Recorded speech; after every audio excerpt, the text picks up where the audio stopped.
नाशिक जिल्हा पुन्हा एकदा भूकंपानं हादरलाय। नाशिक जिल्ह्यात काल भूकंपाचे 4 सौम्य धक्के बसले। दिंडोरी, पेठ आणि सुरगडामध्ये भूकंपाचे धक्के बसले। या भूकंपाची तीव्रता 2.9 ते 3.2 रिश्टर स्केल इतकी आहे। भूकंपाचं केंद्र जमिनीखाली सुमारे 5 ते 8 किलोमीटर इतकं खोल आहे। भूकंपाच्या धक्क्यांमुळे नागरिकांमध्ये सध्या भीतीचं वातावरण आहे। सागर गायकवाड आमचे प्रतिनिधी आपल्याला या संदर्भात अधिकची माहिती देत आहेत। सागर, सातत्यानं भूकंपाचे धक्के नाशिकमध्ये बसतायत, प्रशासनाकडून काय खबरदारी घेतली जाते आणि नेमकं यामागचं कारण काय आहे? नक्कीच खरं तर नाशिक जिल्ह्यातील दिंडोरी, पेठ आणि सुरगाणा या तालुक्यामध्ये भूकंपाचे काल धक्के बसलेले आहेत। तब्बल 4 धक्के हे या नाशिक जिल्ह्यांमध्ये बसलेले आहेत। त्याची तीव्रता 2.9 ते 3.4 रिक्टर स्केल पर्यंत नोंदवण्यात आलेली आहे।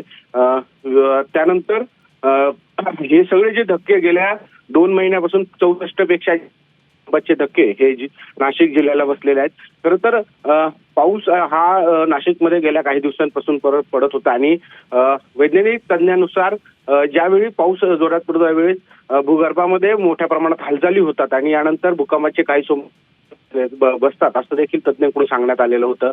आणि काही प्रमाणामध्ये जे सौम्य धक्के जे आहेत ते नाशिक जिल्ह्यातील या तालुक्यांना बसलेले आहेत। सध्या प्रशासनाकडून देखील आवाहन करण्यात येत आहे की घाबरायचं कारण नसलं तरी सतर्क राहावं आणि प्रवृत्ती काळजी घ्यावी असं आवाहन प्रशासनाकडून सांगण्यात आलेलं आहे।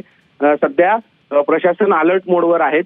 काही सौम्य देखील बसण्याची शक्यता तज्ञांनी व्यक्त केलेली आहे, त्यामुळे प्रशासन सतर्क मोडवरती आलेलं आहे। धन्यवाद सागर, आपण दिलेल्या सविस्तर माहितीसाठी।